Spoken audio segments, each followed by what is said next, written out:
Okay, कुछ इस तरीके का बॉक्स हमें यहाँ पे कीमोव K87SE का जो है वो देखने को मिल जाएगा। 1980s की सीरीज है आपकी, लीडिंग टेक्नोलॉजी के साथ।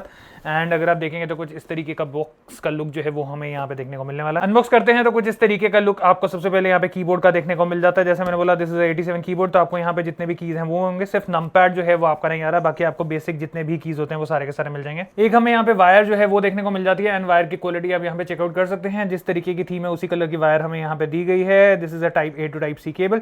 एंड साथ में हमें यहाँ पे एक की पुलर जो है वो देखने को मिल जाता है। हॉट स्वैपेबल स्विचेस आपको यहाँ पे नहीं मिल रहे हैं, तो कीज निकालने का ऑप्शन हमारे पास यहाँ पे नहीं है।